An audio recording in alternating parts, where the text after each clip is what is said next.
Alrighty, so we already talked about the best moments of Destiny in 2024, and once again, I think there was a lot of great content this year, and I don't want that to be lost. We're in a very, very rough spot in Destiny right now, but it's important to acknowledge the things that did work, so we keep getting more stuff like that. But equally as important, we're going to talk about the worst Destiny moments of 2024. I have 7 things and a couple honorable mentions here, in no particular order. If you enjoy this, please subscribe for more Destiny, Marathon, Borderlands. We've been kind of expanding to a lot of stuff recently. Content. And then also, please let me know what your personal worst moments of 2024 were down below. I'll be responding and reading all of those comments as I usually do. For me, to start off, a big thing for me was the lack of new end game content this year. We had a single raid and a single dungeon. The previous raid and dungeon, Courtesan, came out in September of 2023, I believe. Warlord's Ruin came out in early December of 2023, I think. So in the time of this year, it took us, another 6 months to get Salvation's Edge. We just got Vesper's Host a couple months ago. It has definitely been the driest year of endgame content in the past probably 3 or 4 years, which is a big shame. And maybe that doesn't, really resonate with everyone. But for a player like myself who loves discovering, new mechanics and puzzles and really putting together strategies with my team on how to quickly conquer new content, I personally much rather like more raids than the best raid. Even though I consider Salvation's Edge to be the best raid in the franchise by a lot, I would personally rather a year with a Root of Nightmares and a Courtesan versus a year with just a Salvation's Edge. And that's just because even the worst raid content or the lower tier raid content that Bungie puts out, same with dungeons, they're still really good, and they still take up weeks of discovery and strategy refinement and loot farming and stuff. And that's the stuff that really matters to me. So I love Salvation's Edge. I really love Vesper's Host. I love what they did with Pantheon. But this year, not having all of that raid content has definitely taken a toll on me personally in my playtime and my engagement. So it's something I wanted to call out. 2, the episodic narrative is so bad, okay? I don't mind Saint 14 and Osiris's story stuff. I think they've got a really cool dynamic. Sorry, there's a cute kitty. I can't just not pet her. I think they've got a really nice dynamic, but it's played out at this point. There are other characters I'm more interested in. And the most interesting part of Season of Echoes, Maya Sundaresh, was pushed off until the final act, and then we dealt with her in a mission and a half, and then she dissolved into Vex Milk. It wasn't satisfying. It wasn't interesting. It was a waste of many, many, many weeks of storytelling. And then we get to this season, which I thought was a slam dunk. Vampires, man. Vampire, Fikrul, forcible reincarnation is scorn. Should have been a slam dunk. And oh my god, just focusing on Aramis has completely destroyed this season for me. So it's really unfortunate. I'm interested to see how they tie up Skolos and Fikrul and Aramis and well, I'm not really interested in how they tie up Aramis, but and how they tie up Mithrax and stuff and Ido. But I just think overall, the majority of the episodic narrative has been a complete and utter miss, especially when compared to the storytelling peak that was the Final Shape. I love the Final Shape narrative. I love how it was presented. I love the post-campaign missions. I thought it was all so good. And then we just bam, nosedived right off of a cliff. And that has really taken me out of it. 3, seasonal events are just so bad right now. We didn't really get anything new this year. We got Skimmers, which was cool. With Guardian games, but Guardian games I don't think had anything new introduced. I think it's always it got the PvP mode last year, so it's just PvP in the Nightfall thing this year again. Solstice has just been getting consistently worse and worse every year.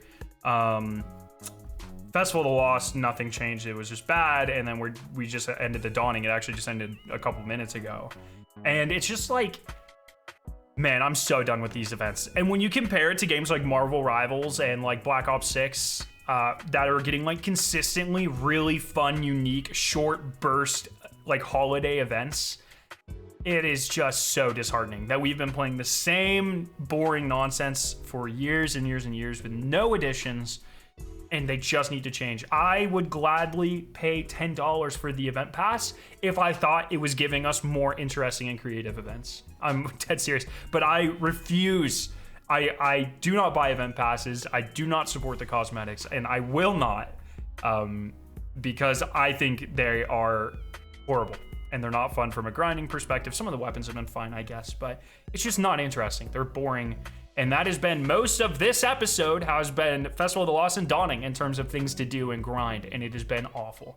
Same thing with Iron Banner. Iron Banner needs a huge revamp change.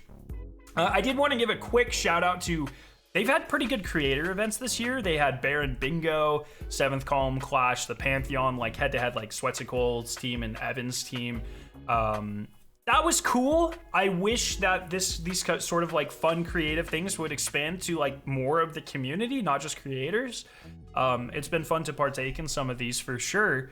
And it's fun for my community, but I just like, let's put some of that creative effort into the events themselves. So that was my third issue here. The fourth thing that I wanted to mention was weight gate. I don't think I need to say too much here. It's just a really unfortunate thing that has been plaguing the game now, I guess, for 3 or 4 years that we just now discovered. And it hit at the worst time possible for Bungie, I think. Pretty low player counts, very low player sentiment in terms of like their viewpoint of Bungie. At a time where there is a huge argument going on between crafting good and crafting bad. And so this is like this is a bad thing to happen in an RNG based game no matter what, you know, your RNG system being weighted like this unintentionally.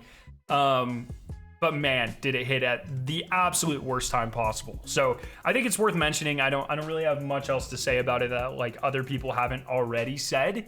But man, what a crazy thing to happen this year. The fifth thing is going to be inconsistent seasonal grinds. This is really amplified by the fact that Into the Light had amazing loot chases. I enjoyed the hell out of Into the Light, getting the shiny weapons and all the god roll weapons and all of that stuff was incredibly fun. I loved that. Final Shape had some very interesting grinds as well. A lot of interesting cosmetics and weapons to go for. Then you get to season or episode of Echoes, and it's weird. It didn't have too many weapons that were interesting to me. And the ones that were, like a Baron Action, you hoarded engrams until Act 2, you logged in, and you got it immediately. So there wasn't really a grind associated with that. The one thing Episode of the Echoes did have was nice cosmetic grinds. There was the Go Shell that you could only get from the Battlegrounds. There was the Emblem you could only get from the Enigma Protocol mission, I think it was called. There's the ship you could only get by grinding the different Radiolite sample triumphs. That stuff was awesome. I'm glad they introduced that. I think we were missing a lot of that weapon chase last season, but at least we had the cosmetic chase. This season, most of the weapons are bad. There's no cosmetics to chase. What is there to grind in Revenant? There isn't. It's the seasonal events that we've already talked about, which is there. It's the 50 onslaught wave 50 completion triumph. Like there's nothing to go do and farm for. And I think that is a huge detriment to the game. And they really need to figure out like that player incentive thing and bring it back to where it was earlier in the year. So that's my fifth thing I wanted to talk about. 6, it's just bugs. Just bugs here, bugs there. Every week there's a new bug. Bungie has addressed this, but the amount of error codes and broken quests and broken events and broken missions and you know, exploits and the tonics were broken and all of that stuff, man, just it is everywhere. Every time a piece of content launches, I know there's gonna be bugs. Everyone knows there's gonna be bugs, and it really sucks. I think they need to go through and really work hard to win back a lot of our trust when it comes to quality and stability of new content going forward, because recently it has just been pretty miserable. when you know, you're trying to figure out if something is bugged or you're just not doing it correctly, which is never great from a player experience standpoint. I have a couple honorable mentions here. The first one's going to be the tonic system. I really think, like, I'm a big, hey, we should be able to, or we should have to grind the absolute best weapons in the game. I don't think you should ever be able to craft a best in slot. That being said, they've had great versions of this in the past with, you know, the Menagerie Chalice is the example everyone uses. I think Onslaught and Into the Light actually had the best version of it for me personally, just absolutely showering you with loot that you can focus to some degree to mitigate bad RNG. That's what I would love to see. The potion system is awful. Tonic system, there's 584 different tonics that you have to use different ones for different activities, and you unlock them all in different very convoluted ways, and then you have to do these missions, and they're time gated, and they weren't even working for half the season, which is obviously a bug. But man, but what an awful system. Specific weapon focuses, forget this activity bullshit, you know, do it like Into the Light. That was interesting, that was easy, that was good. So that was the first thing I wanted to mention that was bad this year. 2 is Nessus not changing. The new aesthetic was beautiful. The new aesthetic was so good if you get it in the battlegrounds. And the fact that it didn't change in Patrol is a huge missed opportunity. The one thing I thought Bungie was really going to lean into with these episodes was the idea of like a truly evolving world. And they've done this a couple of times, like when Keitel first arrived with her land tank, like Nessus changed a little bit and stuff. That's the sort of stuff I think games like Fortnite do really well, that gets players interested in the evolving world and, you know, maintains that player involvement. And I think it helps a lot. Destiny has been historically awful at this. I thought this would have been a great opportunity to do that. Huge missed opportunity. Like, they already spent the time to design it. I don't know like what the back end looks like to just take this piece of Patrol and replace it, but it's worth it. It is just something that should have been done, and I hope they do it with Frontiers. I don't even know, but the world needs to change. When there's major events in the episodes, that needs to be reflected in the actual world. Especially when it's as gorgeous as the changes they made to Nessus. So that's something I wanted to mention. And then the last thing, the layoffs. I think, you know, in the past couple of years, the number is Bungie's workforce total has been reduced by 1/3 to 1/2, I believe. You'll have to fact check me on that, but I think it's somewhere around there. And this has obviously had huge implications for the game, with delays, with all the bugs that we're seeing. That is almost certainly due to reduction in workforce in QA. And then, like, I don't know everyone's experience, but me personally, I've been on, you know, teams that for whatever reason the vibe is off. Like, maybe I don't like who I'm working with, or I don't like the project or whatever. This is something that layoffs can cause as well. Like, oh, your friends are no longer there, or just the tension in the air at the company because everyone's hoping they get to keep their job. This causes just like a bad environment, bad vibe.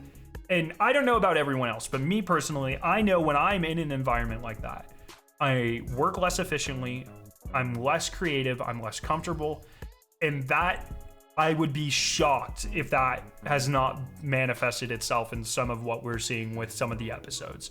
I think these layoffs are going to have incredibly long-lasting, high-impact effects on this franchise and really the industry as a whole. I think it has been a defining moment in Destiny and Bungie's history, and I'm quite worried about how that ends up manifesting to a higher degree going forward. So it's something I wanted to mention. Unfortunately, it's not really anything that you or I can do anything about, but definitely I think like the worst moment of Destiny really stems from that in 2024. So that's what I wanted to talk about today. All of that stuff, if I missed anything, let me know down below. What was your worst moment of Destiny in 2024? I hope you enjoyed this video. If you did, make sure to subscribe. Have a fantastic New Year's. I'll see you guys very soon.